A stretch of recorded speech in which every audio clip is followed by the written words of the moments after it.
Good morning. Welcome to the Hauger History Podcast, episode 100. Pew. I know, I don't have any graphics in here. I got the green screen, but my program got deleted over the summer. So, what are we going to do? Well, we're going to talk about gunpowder and fireworks. Again, would have been super cool. But we're reviewing the key elements of the early empires that set the world on fire, quite literally, destroying empires like the Byzantines who had been around for 1,000 years. I am Mr. Hauger, if you didn't know. I think most of my students are the ones who are listening, but occasionally people check in from other classrooms. Today we're studying for a test and reviewing for the Gunpowder Empires. I sounded like Sega Genesis, mispronounced, and let's not start there because we're going to sonic spin out of that and talk about how gunpowder was accidentally invented. In the 800s, Common Era, the Taoists were searching for a way to live forever. Just like the Oasis song. None of my students will know that reference, but Oasis Live Forever, a classic song from the 90s. Gunpowder was discovered while looking for a source of eternal life, something that would help them persist and live forever or keep the body prolonged in a fountain of youth. And unfortunately, it blew up on them. The combination of charcoal, saltpeter, and sulfur, composed 5643 and 1, produced really dynamic results that were quite explosive. But originally, fireworks were symbolic and used as defense and to impress people and scare people away. It wasn't until the Mongols came around that it became weaponized. And you're going to see an illustration that you saw in class if you're taking my test. Otherwise, other teachers might ask you about technology. And you're going to see what looks like a box of Crayola crayons. And I'm asking my students what's shown in the illustration and how did it work. What you're looking at is a rocket battery or a multiple rocket launcher. They could propel rockets by lighting a fuse and sending them airborne. Now, originally, we're not sure how powerful they were, but we know that they were poison-tipped, so even if they winged you, they were going to cause serious damage back in the day. But these massive weapons of destruction, it kind of mixed it up, WDM instead of WMD, could blast through and take out massive amounts of people, especially if you had multiple rocket launchers faced in an army that was oncoming. That was pretty good offense as far as defense goes. So the wider the boxes, the more the rockets spread out and the more wide the targets become. And by lighting a fuse, you could send multiple rockets or arrows airborne. That was the 13th century. Kind of impressive, I think, based on the technology they had available to them. So the nickname, Gunpowder Empires, what does that come from? It's a combination of these Safavid, Mughals, and Ottomans and the way they attacked the world and the way they were able to use artillery and rifles. So the ability to blast people from long range with artillery that could launch at a large trajectory, cause massive damage from a distance, changing the way war was fought, and with rifles that could pick people off from distance while everyone was still in an era of swords and shields and armor.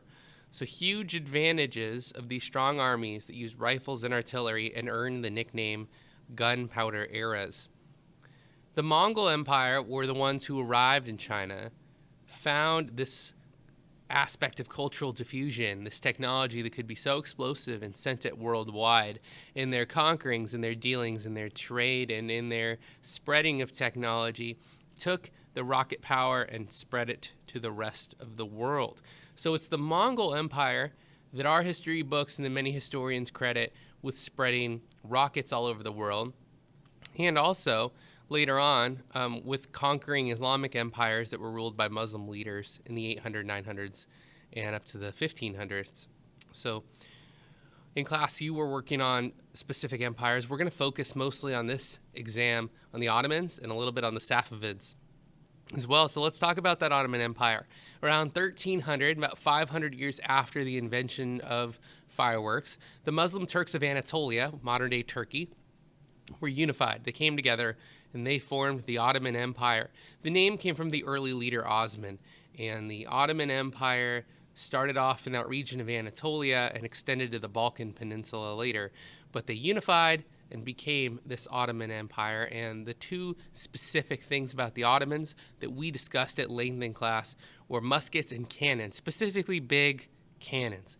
We showed an image of a cannon the size of 20 people firing at a castle wall and thinking about how damaging and how impactful that would be in the 1300s to be able to blast through castle walls.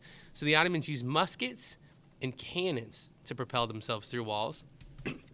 After they would seize a territory or a castle, they would take the young and the those who were able to fight from those communities, and they would join the Ottoman Empire. These fierce soldier slaves were known as janissaries, Janissaries, and the janissaries came from Bosnia, Bulgaria, Serbia, Albania.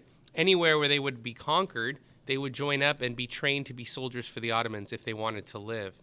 And this massive spread and gain of soldiers from an initial 30,000 would eventually lead to a gigantic empire. And it would also signal the end for many civilizations, including the Byzantine Empire, who had been successful and stable for 1,000 years, and they were ended by the expansion of the Ottoman Empire, who at their height, at their highest point, at their golden age, ruled an empire as large as the Roman Empire. And I put a picture of Roman reigns because class, you got to keep them entertained. And some of you are like, I was in that class. I was not entertained. Okay, you keep that thought to yourself. I heard you somehow. At the height, at that peak, where they were as big as the Roman Empire, the Ottomans expanded to the Middle East, Northern Africa, and a large part of Eastern Europe and Western Asia. So 4 different continents were reached and decimated the culture that was there before. The people in charge, the kings, the emperors, the Ottoman Empire, they were called sultans, and Suleyman the Magnificent is the king that we focused on the most in class. And I wanted you to know 3 specific things about Suleyman, and we went over 6. The first being the size of his empire was massive. 25 million people were ruled. Under his leadership, they didn't just reach a peak in size, they reached the peak in geography, in their range, in their territory. That's 2. They ruled the Mediterranean Sea, which gave them control over trade and sea and traveling to other states and countries. They controlled the Silk Road through Asia and China, which would connect the world. And on the 5th point, they enabled taxes for those trade routes, which would bring in much revenue for the king and for his empire. On the 6th point, he created a stable form of government with laws that persisted 200 years after his death. And 7th, he allowed religious freedom in the territory to worship for Christians and Jews, wisely showing tolerance in an age where that was very rare. And the Ottoman Empire reached their decline, ultimately at the end of World War I, but were shrinking in size after that peak in that golden age. Across territory, the Safavids were Turks who were living in Persia, who built a powerful gunpowder empire in modern-day Iran.